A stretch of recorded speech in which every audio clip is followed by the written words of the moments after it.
All right, what we want to deal with today is specifically the genetic technology that enables gender selection. Right? How many of you are writing on this? No, you cowards, come on. I may. You may? Okay. All right. I guilted her into that, maybe. Okay. Has everybody done a bioethics case, basically? Have you not turned in anything yet? Just the only one I've done is the abortion. Well, that counts. That's one of those. Okay. All right. Please don't save those all till the end. Okay. Please don't do that. If you can help it, I would appreciate that. Okay. Well, here's what we're after today is mostly dealing with this. Because as I think we've made clear, that one's clearly off the table. And this one, because it involves discarding defective embryos, I would consider that off the table also. We talked about last time some of the moral tension that putting this off the table creates for couples who have a history of genetic abnormalities. Right? So the Microsoft option, or Microsoft, something I would expect Microsoft to be into eventually, but the Microsort option is preconception, does not involve the creation of fetuses or embryos, and the decision about gender selection is all made prior to when conception occurs. Right? And there are two different ways that Microsort operates. Have you been on their website yet? Just check that out to see just sort of what they do. It's a sperm separating technology that last time I checked had about 90% probability for boys and between 80 to 85% probability for girls. Okay? I don't know what accounts for that difference. I will draw no gender conclusions about that. But this is the scenario that couples increasingly have the option to do if they want to choose a specific gender, one or the other. Okay? Now the other thing I think we can say is off the table is if you are choosing gender because you believe one gender is intrinsically superior to another, that is a motive for using any of these. We would say that's also off the table. Right? We would say that's off the table. Amen? Amen. Okay, just checking. Okay, so we're going to assume here that we're going to assume that the couple's motives do not indicate any gender bias in that way. Okay? Now, it may be that their choice might also reflect something of a bias that we want to unearth. But we're not going to assume that we're doing this in Sub-Saharan Africa or in India, or parts of Asia where males are just considered an intrinsically superior gender. Yeah. Then, what's the reason for doing it if it's not? Okay. There gender preference, balancing one's family. So if you have 3 boys and really want to have a girl, or vice versa, to bring a gender balance into one's family is most of the time the reason for that. But I still don't see how that doesn't reflect a gender bias. It's a little. At least if you're talking about balancing, it seems to me that it would reflect bias, at least as to the individual that they're seeking. I'm not sure it says. I'm not sure it reflects a bias. It may reflect a desire. But I think most couples who use microsort will say, if we don't achieve the gender that we desire, we will still love the child and still accept the child without reservation. Right? Now, whether you can say that and have that strong a preference, I think is a good question. If we're really being honest with ourselves. Right? So here's the scenario I asked you to think about. That the high school pastor of my church gave me when microsort first came out. They had 2 boys and really wanted a girl. Right? Now, if that had been reversed, I would have had real serious questions. Because the dad, I know the dad real well. He was, when he was in high school, he was the Orange County Athlete of the Year. He played minor league baseball until he blew out his shoulder. Probably could have, had he been healthy, probably would have been in the major leagues. I saw he was actually referenced on ESPN one time where he was referenced as the best prospect who never made it. Because he completely blew out his shoulder and just couldn't throw the ball anymore. So if that had been reversed, I think then the red flag, I think, would have been pretty obvious. Okay? But it is what it is.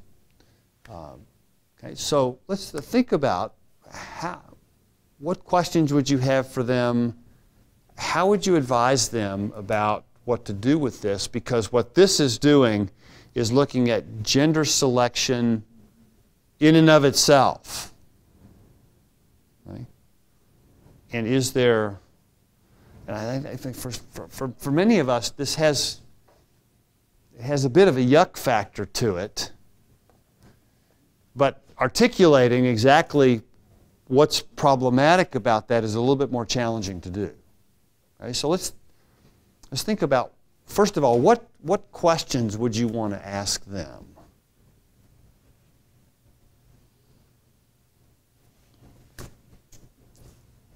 What if a mistake is made? What if she is pregnant and you determine that it's another boy? We will love the boy, accept him, but we probably won't try for another. Okay. Okay? Right? So that's a good question to raise. What happens if you don't get your preference?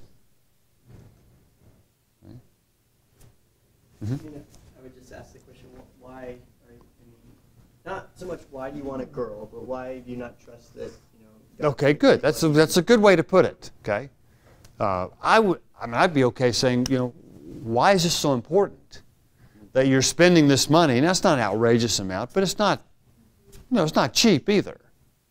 It's not IVF type costs. But it's not. Especially on a pastor's salary, is not, that's a fairly substantial sum. Do you know how much it is? I think it's about $5,000. Okay, so, what I don't want to get at why the preference, okay, and why the so strong preference that you'll go to these lengths. Okay, what else? Anything else you want to know here? Well, I think that Isaac had a really good question, and that is why do you not trust God to provide you with what you're searching for? All right. Why do you not trust God to provide you what you want? Right. Okay. I think he would have said, we completely trust God with this. But using technology and trusting God are not mutually exclusive by any stretch. So I think that by itself is not that's not a defeater against technology per se. Now it's a good question, because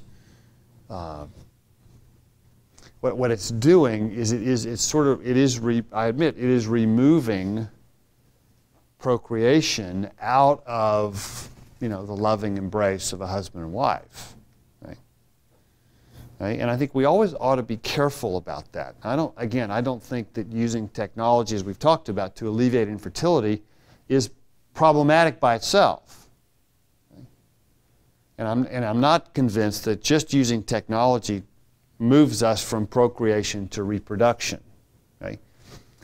This, I think,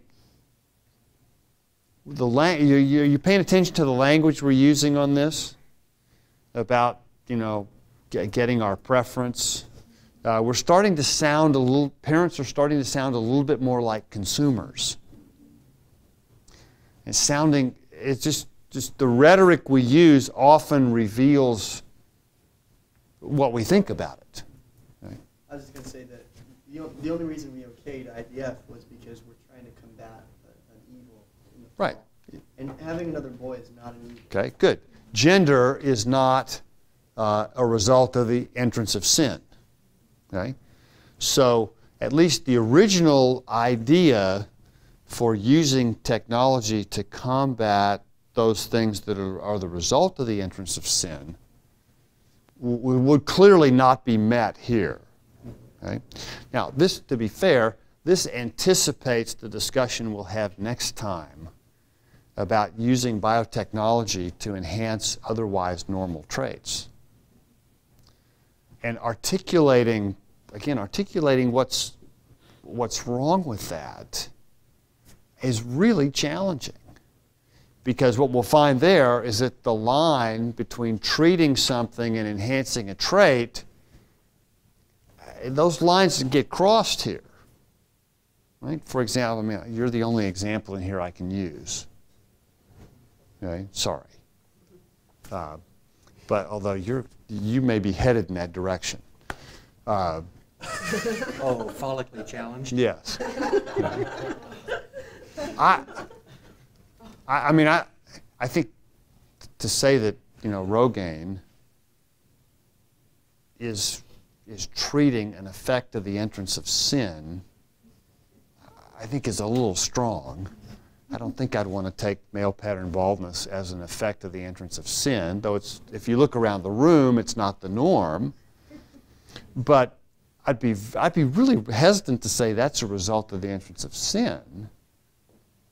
But yet, How do we know that wasn't what Paul was praying about? the thorn in the flesh? Yeah. I think it was probably something a little more substantial than that. But the idea that we're actually treating, a medical condition, yeah, maybe, but we're enhancing something as well. But I don't see anything. There's nothing problematic about a treatment for baldness, right? But the point is that the line between treating and enhancing something is not always easy to draw. Okay? Now, yeah, your point I think is a good one, that gender is not the result of sin. Okay? Contrary to what may be taught in some other parts of the world.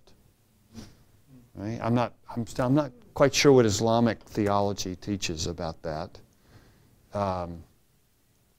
So that may not be the case in other parts of the world. Right? But clearly that's right here. Right? Now what do we say? What do we say about this desire to balance their family? That's really what they want. Well, what does that mean, to balance the family? That means to have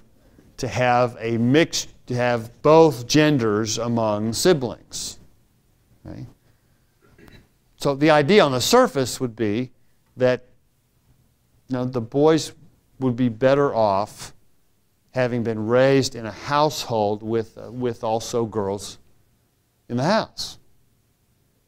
That would be my question. Is why do they think balance is important in the family? Well, because I think they would say that it's better for the boys in terms of their ability to relate to girls, to have girls as siblings.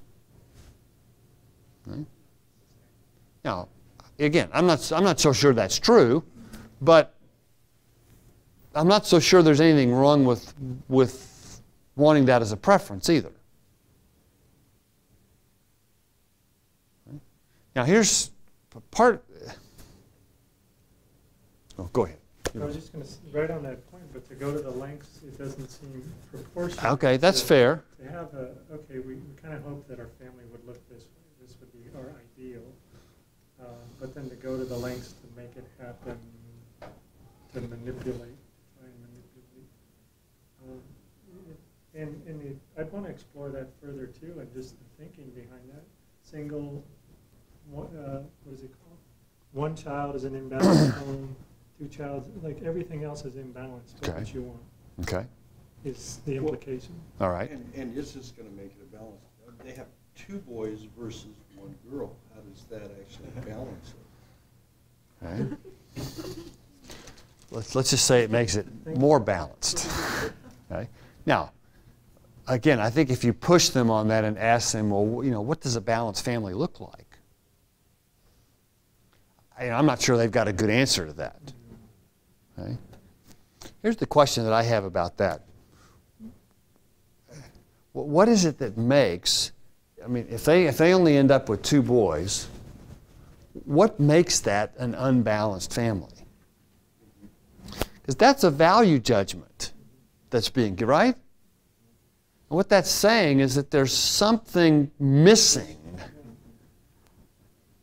Something missing in the family, God, that you gave us. Which I don't think they'd want to say that.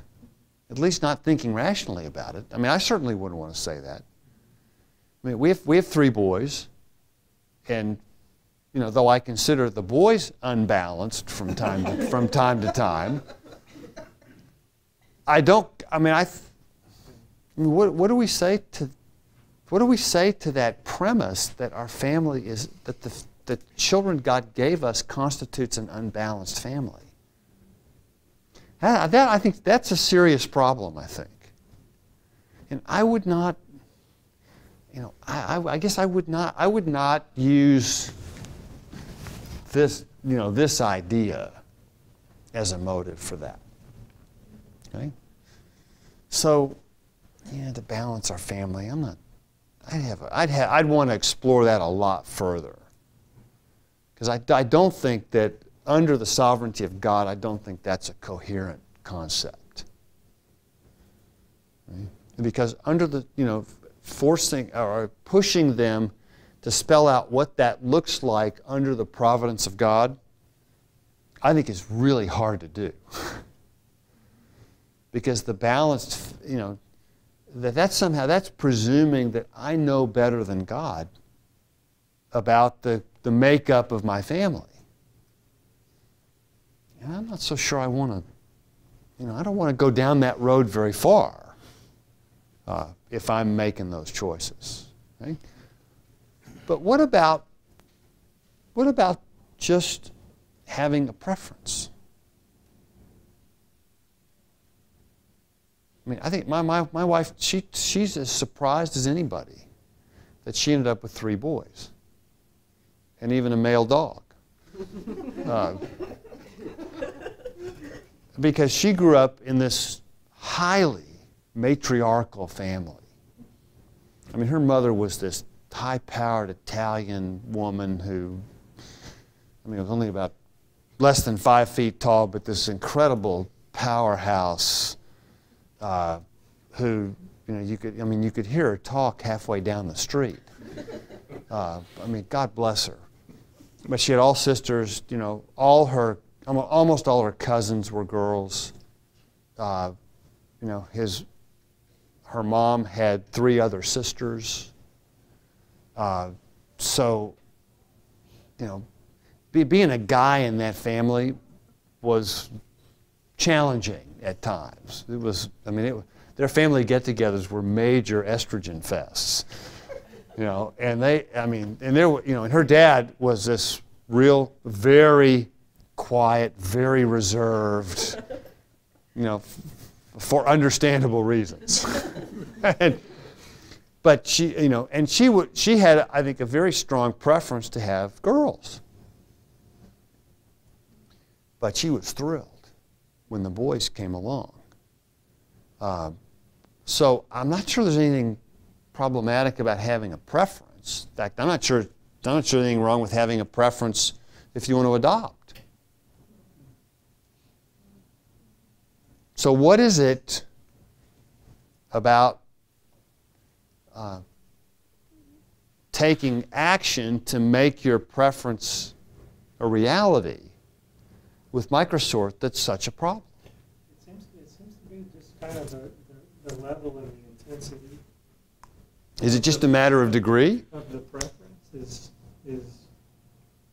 a preference is a preference, but like you say, underneath the umbrella of the sovereignty of God, sure you can have preferences, but the lengths you would go to, and I would there's a couple things as a counselor I'd want to explore in this balance unbalance thing, but the preference thing. Okay. I think everybody has a preference. And again, it goes to what lengths you are willing to traverse to obtain that preference.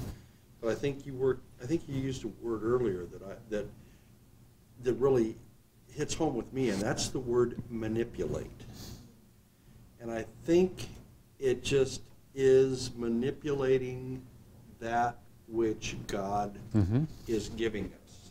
And it really strikes home with me the concept that, are we going to second guess?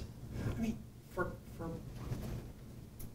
God has already blessed them with 2 children. And foreseeably would bless them with another. Apparently there is no impediment to them having another child. No.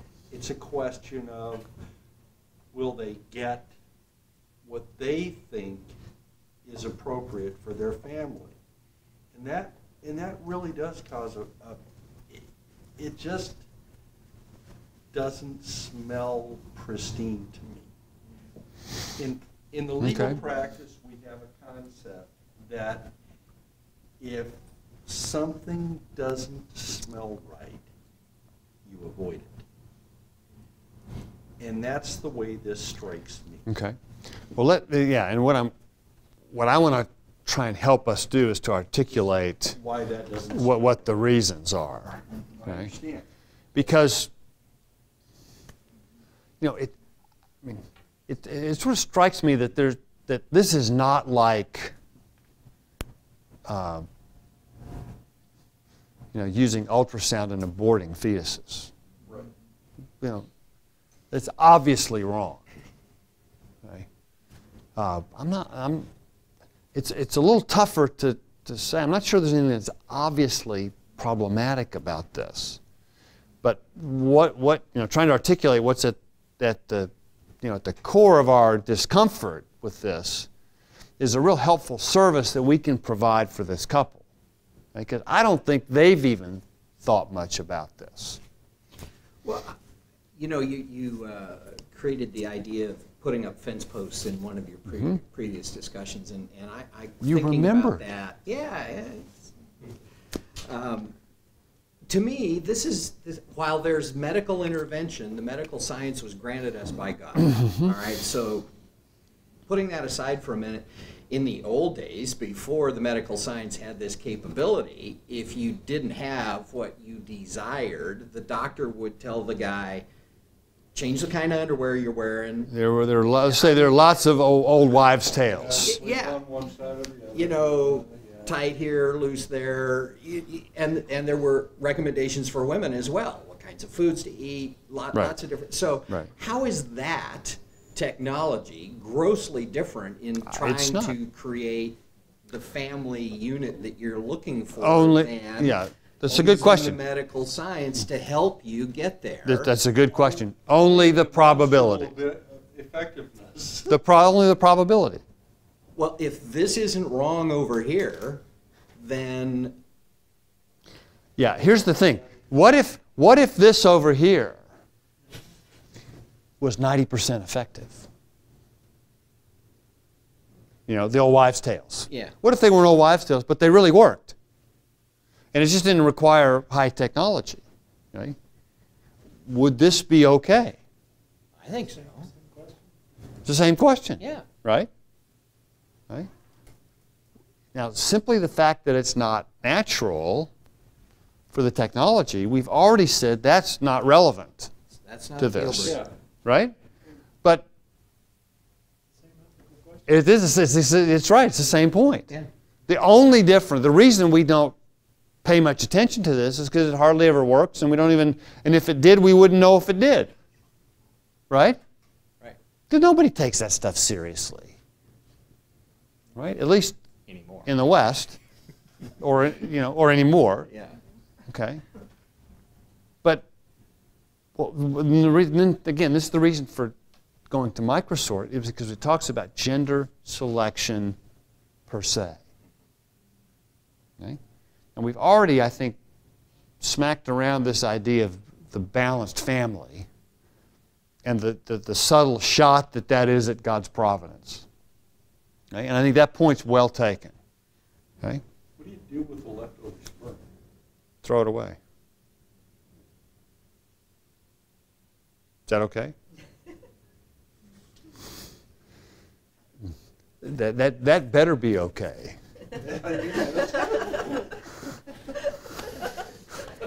If that's not okay, then Monty Python was right. You can tell those of you who've seen that horrible piece of filmmaking. Right? All right. So let's think about this. But I'm going to give you something else to think about here. But is having Right. a child of one gender a medical issue? No. No. It's not. No. But, so you can't argue that you can't make the case that technology is appropriate because you're fixing something that's a result of the entrance of sin. Okay, that's clearly not true here. Okay, and that's basically just taking away the argument that we use for IVF. Okay, so all we're saying is, that leaves you sort of where you are. Okay? How does the Bible describe children? What's the overwhelming metaphor that it uses to describe children? A gift or blessing.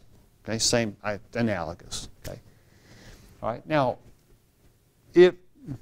since children are a gift, okay, what does that mean for selecting gender?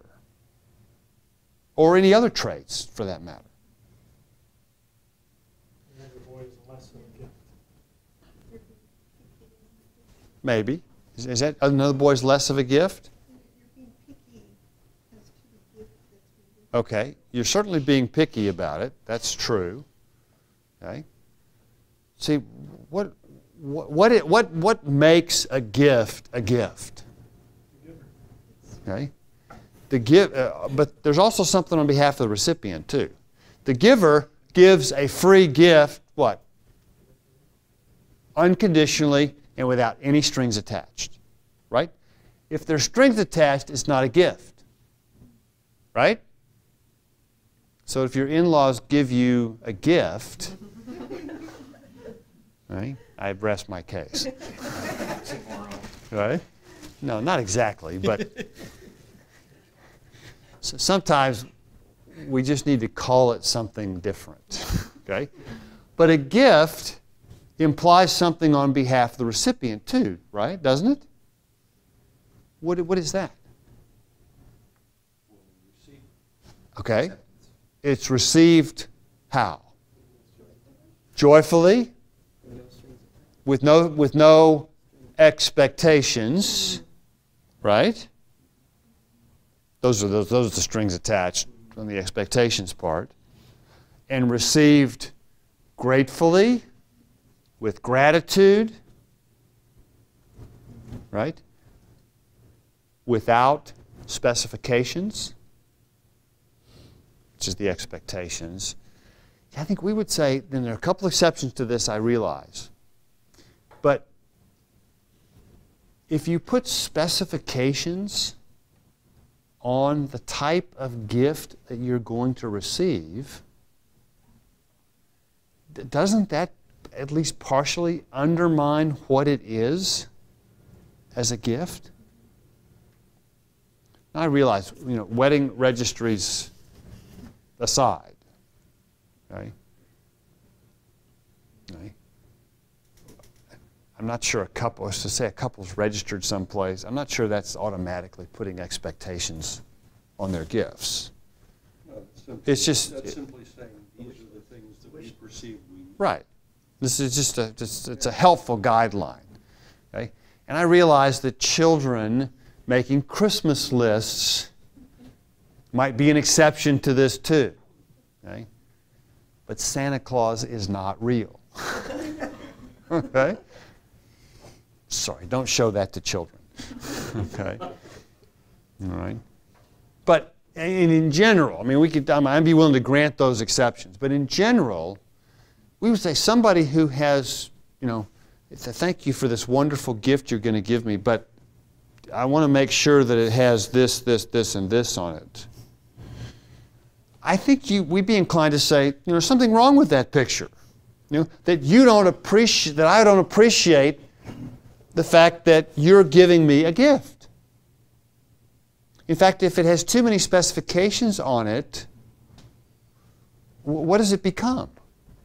An obligation. An obligation, for one, and also it might actually become an exchange. Where you would give me what I want, and I would remove the guilt that would come from not giving me everything I want. That's a non-cash exchange. I would say that's not a gift at all. And when my kids put those specifications on, the first thing I say to them is, remember, it's a gift.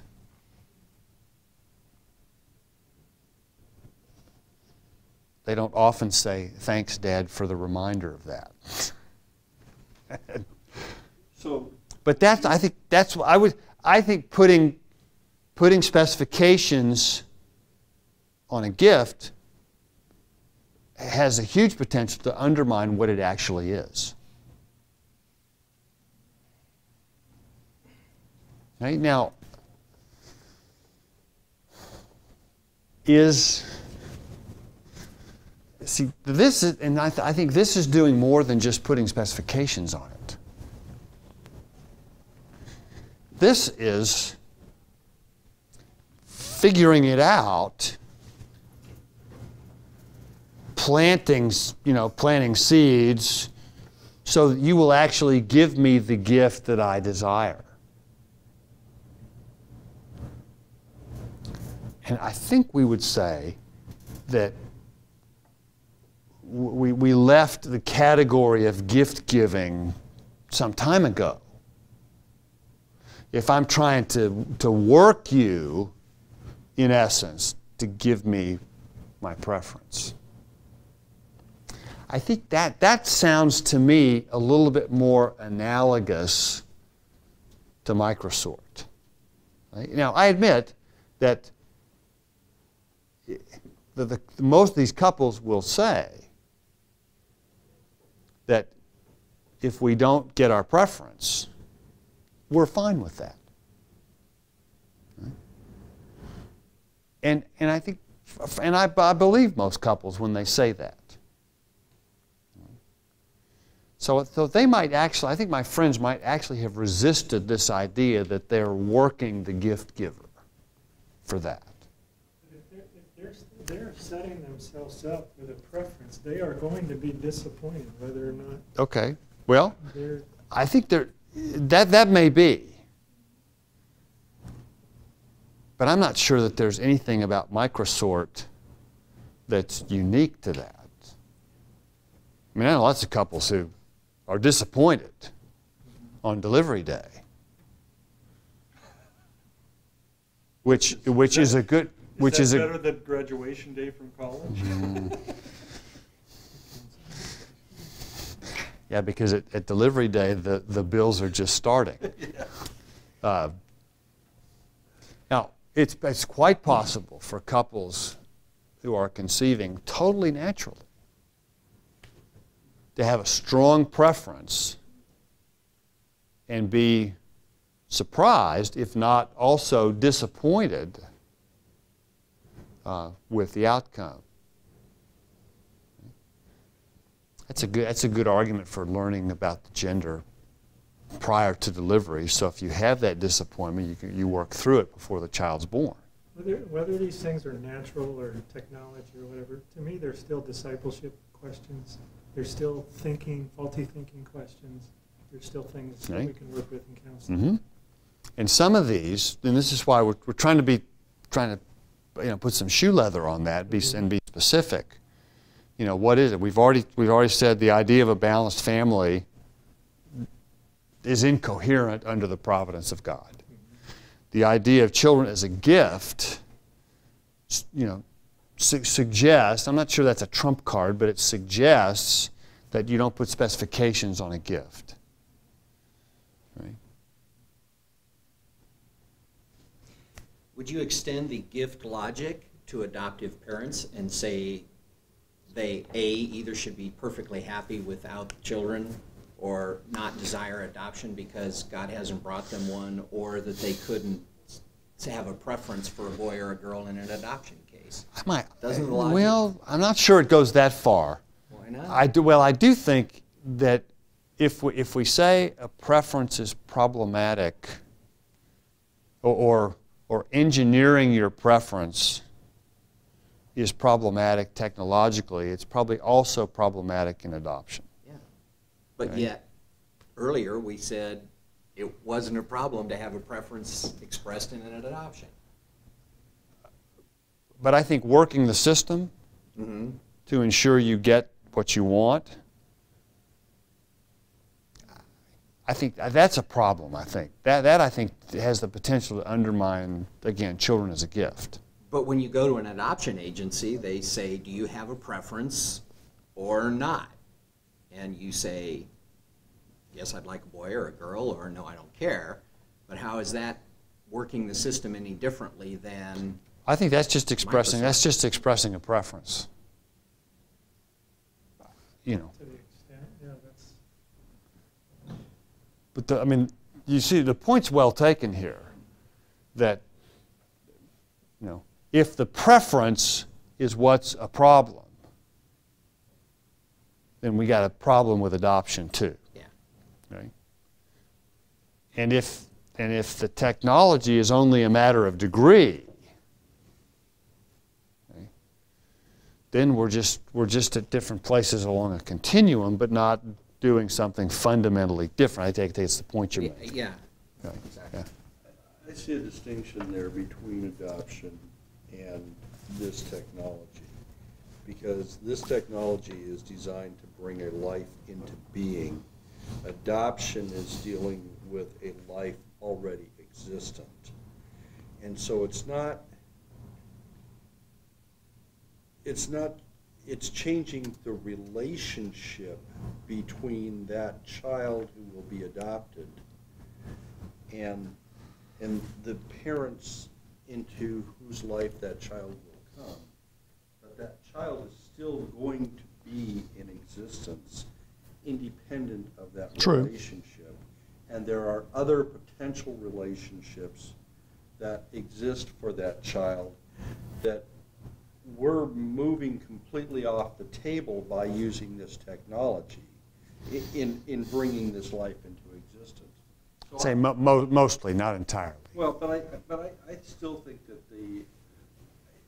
I think there's a noticeable difference between bringing a life into existence and forming a relationship. Okay. Here's I'm not sure I want to let preferences off the hook quite so easily,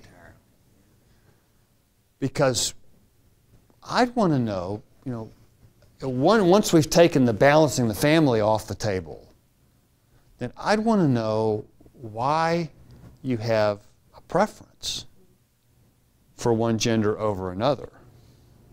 And see, I think what the technology indicates is the strength of your preference. It's the level of your conviction about this, which I think does make a difference. Right? So what is it, I mean, what is it about? Why do women want to have girls? And why do men want to have boys for their children? I mean, think about this for yourself. Right? Now, I admit there, some of you some of you women may have preferred boys. In fact, my wife, growing up in a house full of women, in the volatility that she saw, may have said, well, maybe boys might be more even keeled. Now, it turned out in our case that's not true, but it just shows the danger of having those expectations. Okay, but oftentimes a preference indicates a gender stereotype. That the guys want the boys so they can throw the football with them in the backyard. Or the guys want the boys to do guy stuff. Right? Women want the girls to do girl stuff. Right? But what if the girl is a jock? And what if the boy doesn't like to go camping? Or hates fishing? Which I could see both of those things. Are you with me on this? I guess I'd want to be really careful that the preference doesn't have, expectations for the child. Now, I think, of course, some expectations I think are fine. Expectations that have to do with faith and character. But I want to be really careful about parental expectations that would close off what may be very meaningful, flourishing options for that child.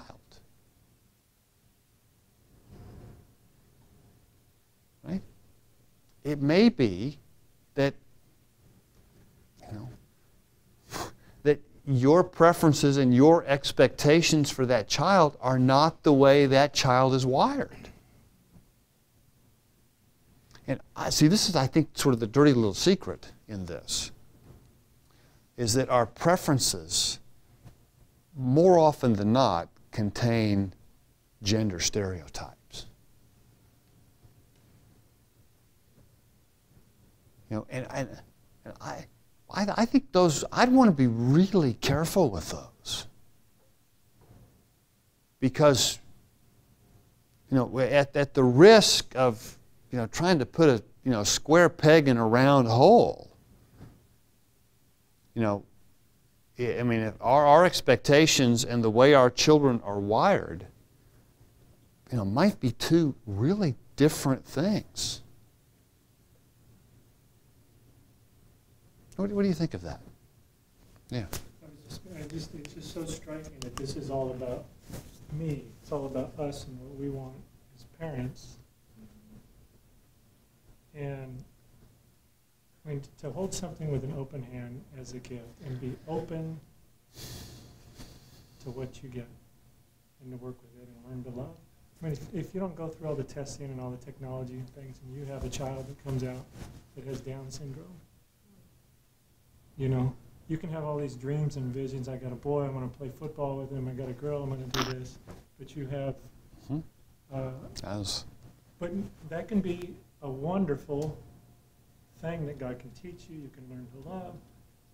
It's something you would never have dreamed, but it can.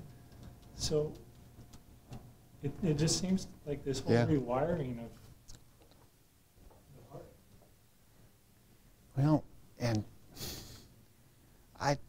again, I think that's consistent with receiving children as open-handed and gratefully as God's good gift.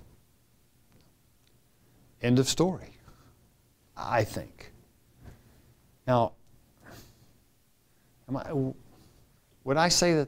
we say they were wrong to do that?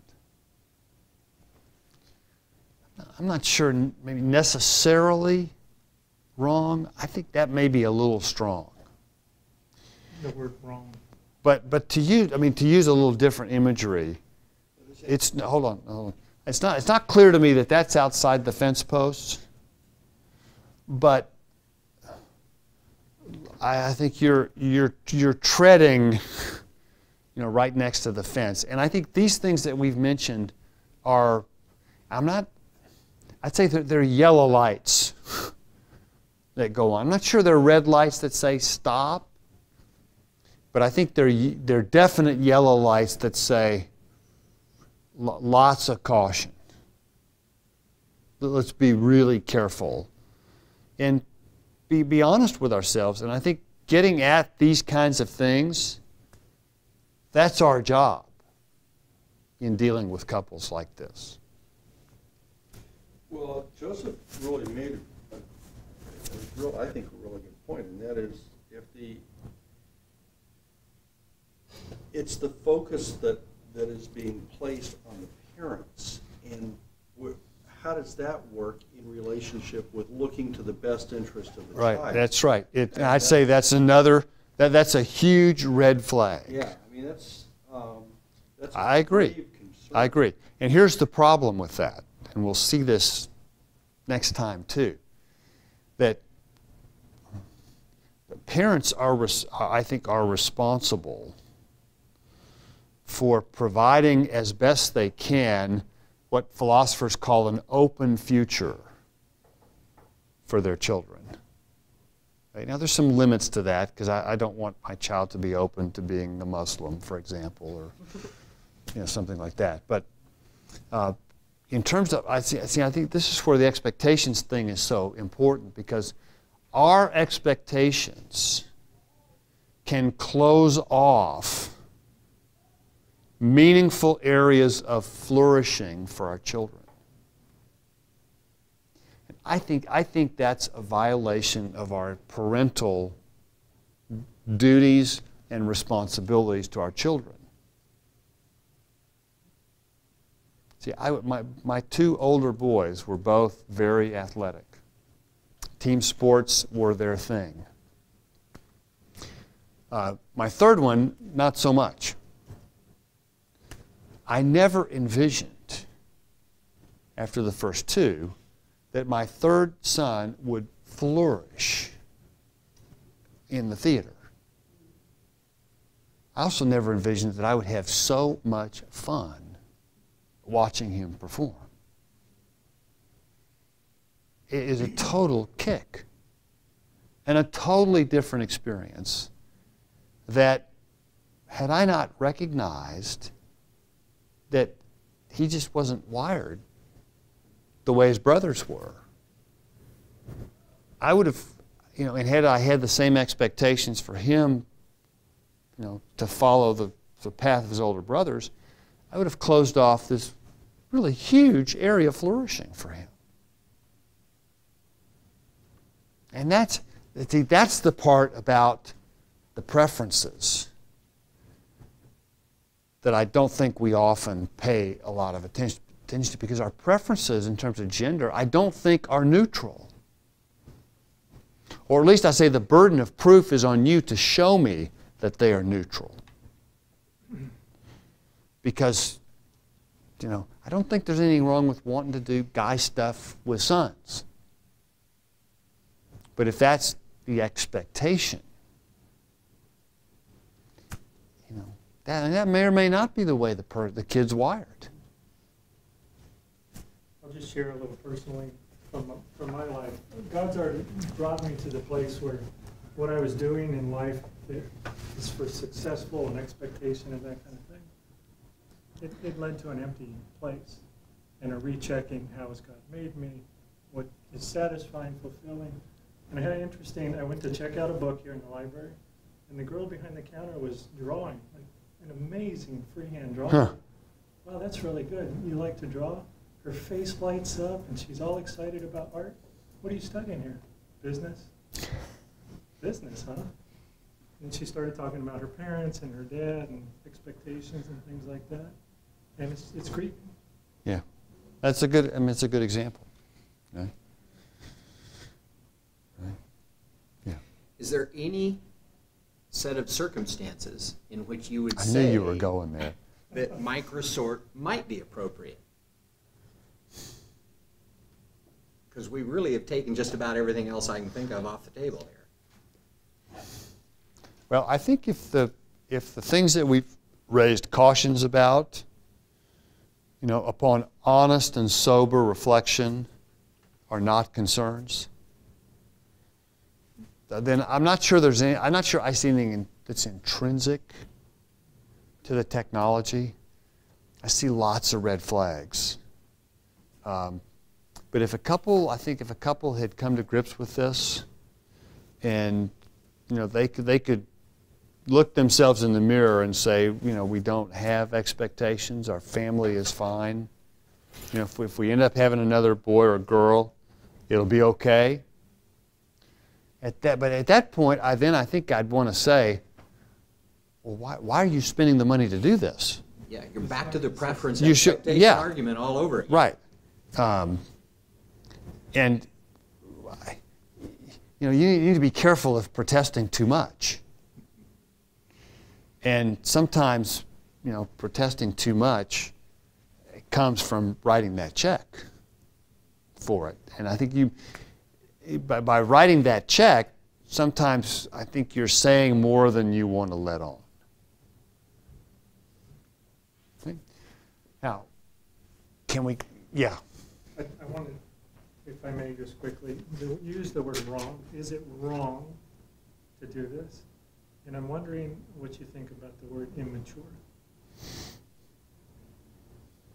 Because we want to help people.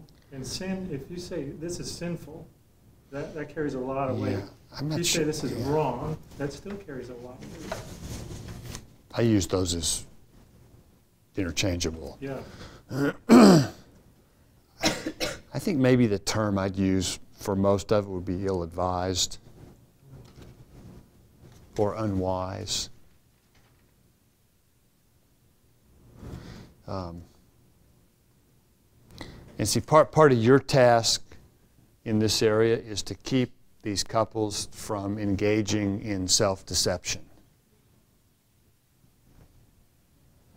You know, don't let them fool themselves into thinking they don't have expectations when you know good and well that they do. Before, you know, talking about this topic, I have 2 boys, and if you were, you know, I'm too old now, but if you were to have asked me up until maybe 9 years ago, would you do this? It would have been something that I might have wanted to do because I did want a girl. But, and thinking about it, looking at the question and thinking about it now, I wonder if I wanted a girl and I wanted a 3rd child just as much as I wanted a girl. And the answer to that would definitely be no. I didn't want a 3rd child. Right. I only wanted a girl. Right. And then talking about preference again, you know, why did I want a girl for so long? You know, what was it? And I couldn't really come up with an answer. So I think this is very important, you know, in maybe talking through with couples because maybe Right. they don't have a good Maybe answer not. also. I suspect in a lot of cases they don't.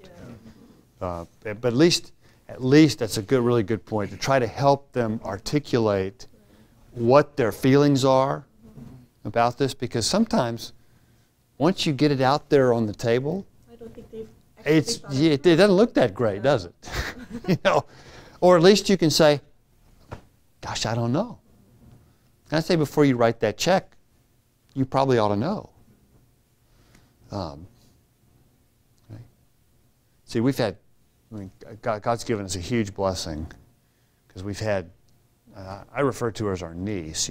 She's too young to be our niece, but my wife's cousin has a grandchild, and it's actually his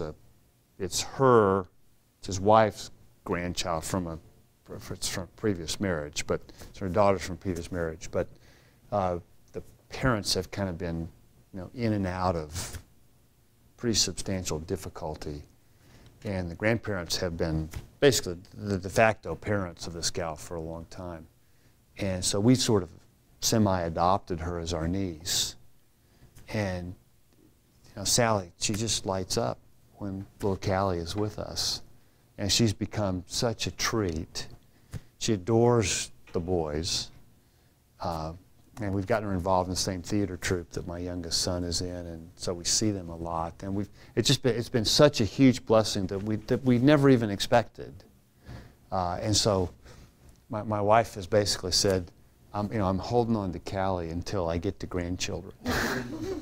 And but it is very interesting how God fulfills the desires of our heart in ways that sometimes we are not even on the radar screen when we think about it. That was just my Closing. I'm ready to close in prayer here. Go. But it strikes me that God has really blessed you guys out of the generosity of your heart, because you're willing to. But because you're willing to honor Him with, being generous in a way that He's been generous to you. So that's what the joy has come from. It strikes me. It is. That is a big part of it. That we get to be involved in this little gal's life is really special. How wonderful He is. Yeah. No, and the blessing is disproportionate on us. Right? Let's do one more thing just to start thinking about, because if you think this was complicated, buckle up, because of the idea of choosing for disability. Okay? I think we left off last time. I told you about the deaf lesbian couple. Now they didn't use any real high technology to do this. They just chose a deaf sperm donor and hoped that their 3 and 4 genetic chance would actually come to fruition, which it did. Right? But what if they had used? Before we leave Microsort, there is you asking one place when it's clearly okay. Yeah. And that is when you have. I don't know why I just thought of this, but if you have a genetic disease that is gender linked. Then I would not only say it's okay, I'd probably recommend it. Because it's a technology that is being used not to eliminate, so it's not curing, but it's giving you a much higher probability of not inheriting a genetic disease, which is the result of the entrance of sin. And which is hopefully for the best interest of the child. Of course. No, that's right. That's right. But you said a genetic disease that's gender linked? Right. Right. Because, some genetic abnormalities are gender specific. Right? So that would be, I appreciate you raising that. That's the one place where I think this is completely in the clear. Right? Because I think you can make a better argument that it's treating something. Right? Okay, now, what if this couple had used PGD, for example, and screened the embryos and threw out the ones that were healthy and implanted the ones with the genetic glitch that would produce deafness? So they're intentionally, and as far as we know with PGD, that's 100% that you're going, that you're going to get a deaf child. So there we're using technology to do that. I'm not sure doing it naturally or using technology is all that different in this case. But what do we say to that? Because if you talk to this couple, in fact, if you talk to the deaf community, and you can't even get away with describing deafness as a disability, or they'll rip your head off for that. In fact, the couple argue, they made two primary arguments. One is they said a deaf child, by necessity, appreciates and develops higher sensitivity with all of their other senses. And they experience the world differently than a hearing person does. This is why some in the deaf community really oppose these cochlear implants. Okay. The other argument they gave is, although not so much for this couple, but other deaf couples will say, it's important to us to have a deaf child because we would feel inadequate being deaf parents to a hearing child.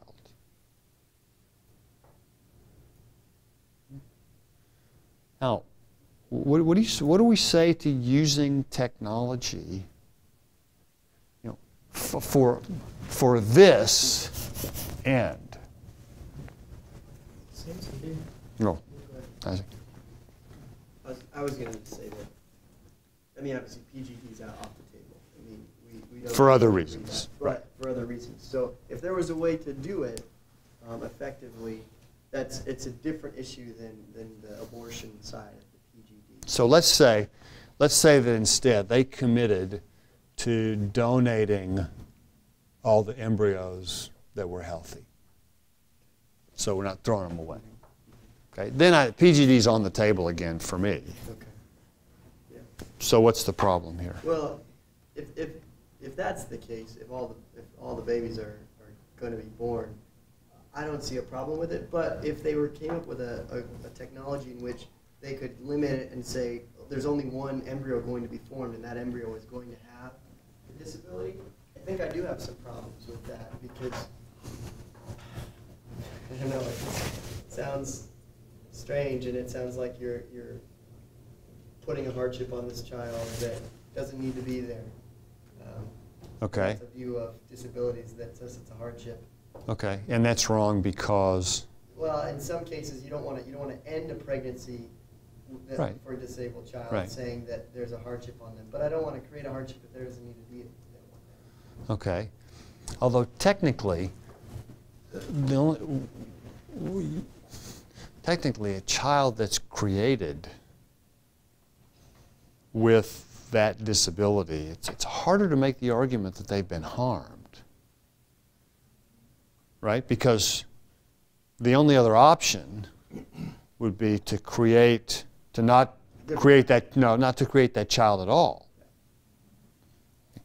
And so that comparison between existence and that's hard to make that case. Now, if the child were born normally and the parents caused deafness after the child was born, then you can make a really clear case that the child has been wronged.